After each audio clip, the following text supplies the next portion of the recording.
I'm opening this video with an important statement, and one that I want to make very clear and make sure you understand. Assassin's Creed Mirage met my expectations. It did not exceed them, it did not fall short of them. What was shown in its gameplay walkthrough is exactly what I thought it was going to be, and what I warned people it was going to be, with one or two nice little details that will surely improve my enjoyment when I play it myself. First, a section on player expectations, and me basically saying "I told you so" in way too many words. Skip to the next chapter if you just want to hear my thoughts on the demo. When I started my coverage of Mirage's cinematic reveal months ago, I saw players being way too positive and excited about something we had no info on. Some of the statements made in articles back then can be found true in the gameplay we have today, but there have been many times where such articles have been misleading, so I cautioned people against believing everything. Assassin's Creed is more susceptible to this special, unique kind of toxic, painful hype culture than most games, and it shares this trait with other games or series which represent unmet potential or unfulfilled possibilities. AC is a lot like this. You get excited and your expectations go crazy because you want it to be good, and you know all the ways it could be if only it really tried or was allowed to be. I get that. I've been there many times, which is why I wanted to protect my viewers from that and dim people's outrageous hype back then. Every third comment I replied to, I was basically saying something like, okay, relax, the cinematic is a nice short story, and we're playing as the archetype of character we want, but it conveys nothing else, so just chill for now. I saw people commenting Assassin's Creed is saved when we hadn't even seen the game in motion. A great cinematic doesn't signal quality in gameplay. Blizzard's Overwatch cinematics would have you believe it's an amazing universe with an emotionally devastating storyline to play through, but the reality of the game is that you don't get to experience any of that by actually logging in. Then, later, when Mirage's first gameplay trailer was shown 2 weeks ago, I saw the opposite happening. People were way too negative. Players were overcorrecting now, feeling the whiplash. They'd gotten in their head about everything Mirage was going to be or might have been, and the incredible second coming of Creed they were imagining was never going to be matched by the real game that has to exist in the real world. So I counterbalanced that with my analysis too, since I like to recognize and reward effort and good design decisions wherever I see them.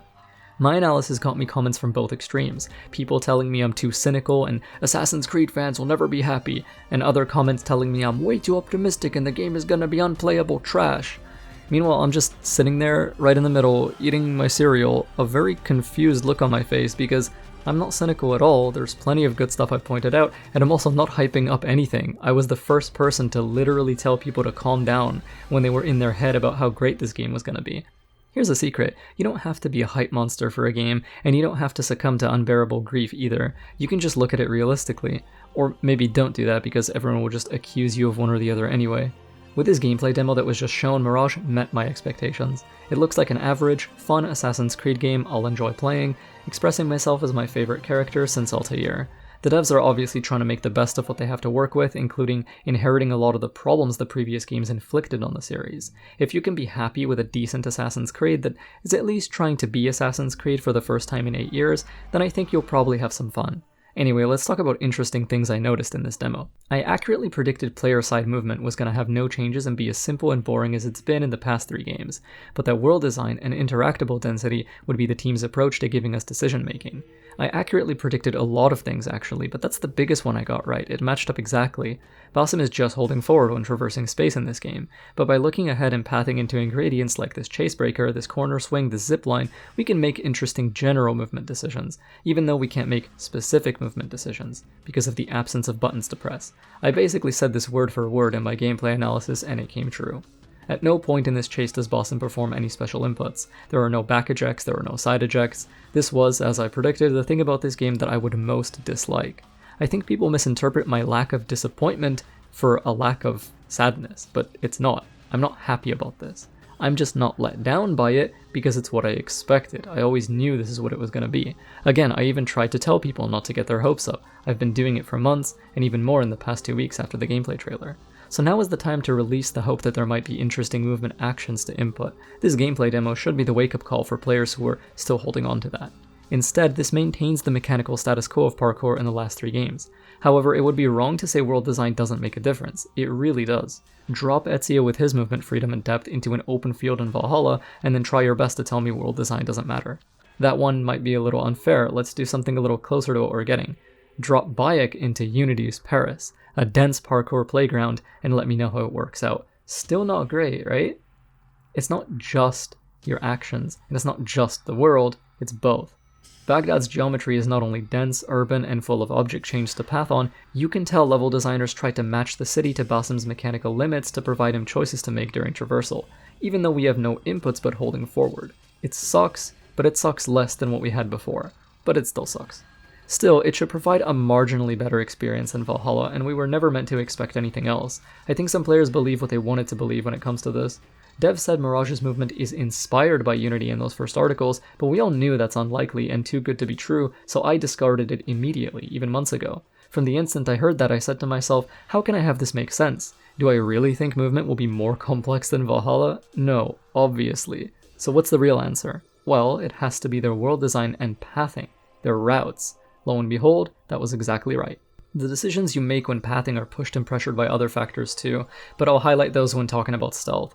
Finally, one really important thing I want to mention, at no point in this walkthrough does Basim climb a perfectly smooth wall. Those days are gone. If there isn't a handhold, he's not just gonna slam his fingers into the wall, do his best Kyler Stern impression, and skitter his way up it. You need things to actually grab and hold onto, and I totally called this too back when I analyzed the gameplay trailer and pointed out the viewpoint. I'll briefly talk about progression here. Upon assassinating main targets or finishing major assignments, Basim gets to unlock a new tool, similarly to how Altair would get pieces of equipment for doing his job in AC1. You can eventually unlock every tool, so the choices you make are a matter of priority and unlock order, you don't actually miss out on anything. Tools can also have branched functions. The sleep dart can be modded to berserk guards or to poison them, but if you do that, you probably lose access to its sleep function. This is the only thing the skill tree is confirmed to do right now, it just lets you mod your tool's function, but we'll see if that changes later. Tools also don't cast from a resource, they are the resource. We have a gadget wheel like in the older games again, and they use ammo instead of mana, which I've been begging them to do for years now, so this makes me happy. The strength of ammo over mana is that ammo count is individual to each tool, and you can invest as much or as little ammo of different tools as you like per situation.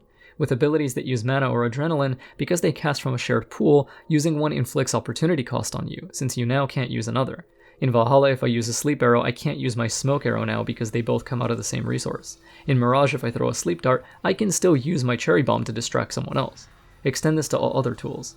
This also means conservation of resources is a more long-term consideration. If I use all my knives, I can't throw more until I get some. I don't get to dip into my smoke bomb ammo in order to headshot more guys. Very good change, and it's appropriate to the type of character we're playing. What else is appropriate is the limits to Basim's ammo, which choke out his potential playstyles and narrow him into playing like an assassin. What do I mean? Bayek or Cassandra get bows and quivers of 30 arrows. They're perfectly happy role-playing as rangers and shooting everybody. Basim can't do that. He carries 4 knives. That is not enough to fight with. If you don't play to your inventory's limits, you're just gonna run out of everything and die. So knives are definitely a stealth tool, and I imagine the same goes for most of his arsenal. Even if you can apply it to niche combat scenarios, they seem best used for escape, assassination, or reposition. The devs call Basim a glass cannon, and he seems unwilling to fight for very long before counter-killing this first guard and then running away. Materials are present in this game. I'm not going to jump to a bad conclusion from this instantly because materials have existed since Brotherhood. My speculation right now and my best guess is that they're used to upgrade how much ammo your tools have, or used in tool modding, or to give yourself more health, which are all things an assassin would do and all things Ezio basically did. I'm keeping an eye on this though, and I would love to get some real information on it so that people can, be assured. I need to talk about stealth and scouting, because it's received the most fundamental changes. All of the interesting gameplay here is anchored around stealth in a way it hasn't been for a while. Every item or technique Basim has is a different answer to the question, how do I avoid detection? The main gameplay segment in this walkthrough is a simple assassination in a restricted area. Heavily guarded space can have a new archetype, Marksman, which deny intel during your planning phase by repelling your ego with arrows. This is an amazing addition to stealth gameplay, a new challenge to engage with. Other than harass, the bird in previous games felt disconnected from on-foot play. Here, Marksman will forcibly eject you out of Enkidu's scouting if he draws near, so they give texture and consequence to whether you use your bird or not. By preventing your overhead view, it also makes the player uncomfortable, which is a valuable emotion to create when we're infiltrating a guarded area. To complement this, Basim has Eagle Vision, whose animation and readability are some of the best in the series. It's visually pleasant, it's clear what's around the player, and it lets us see guard vision cones, which means there's no ambiguity when it comes to understanding your relation to enemies in the space around you. Crucially, you also get to see their facing, which I've criticized not getting a good idea of before.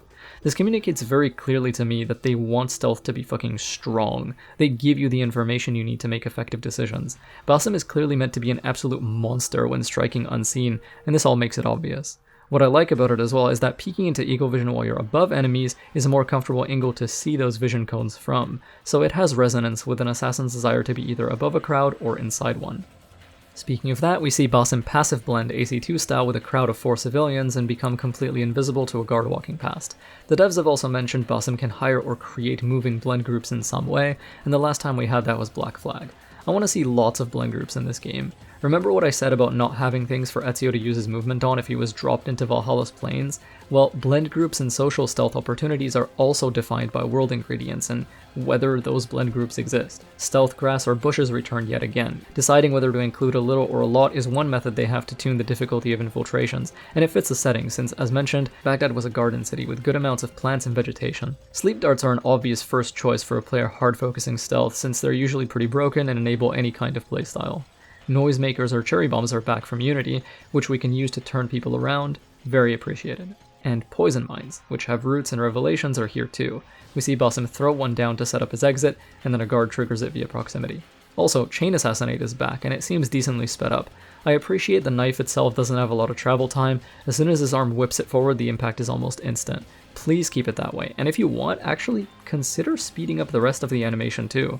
The best quality of life feature I could ask for with this action is to have a way for the player to skip the slow-mo period, during which the game lets you choose a target to throw your knife at. We don't always want to do it, and just standing there looking like an idiot waiting for the slow-mo to end isn't any fun at all. When Basim kills the marksman, it opens his macro scouting and info gathering again, which again adds extra things to keep in mind when engaging a larger space like this. Marksmen push target prioritization onto the player. If you want to use your eagle, they organically act as a secondary objective you can choose to pursue. If you're fine with just your thief sense or on-foot eagle vision, you can choose to ignore them.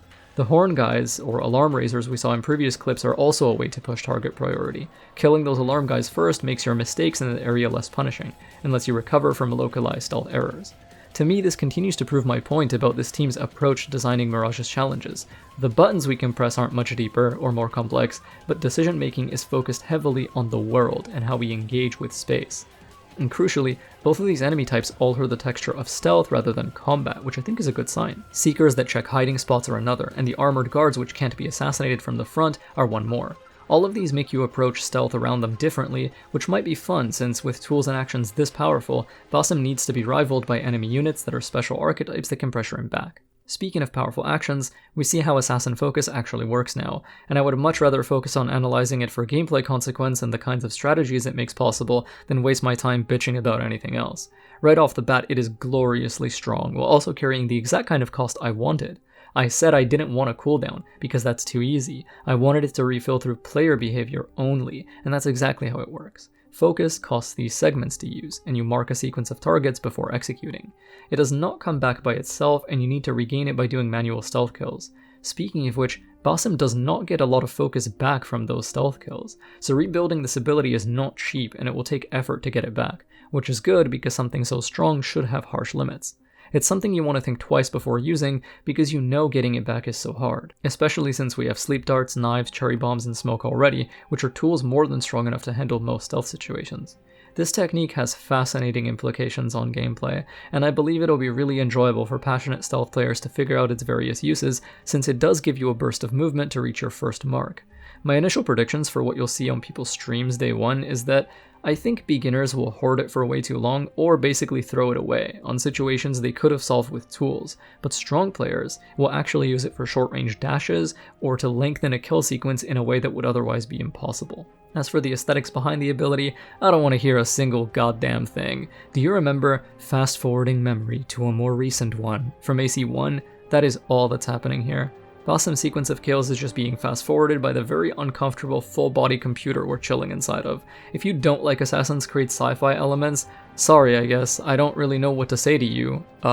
Get better soon. We saw minimal combat, and I would love to get a closer look at this system some other time, because right now we just get a single counter kill followed by an escape.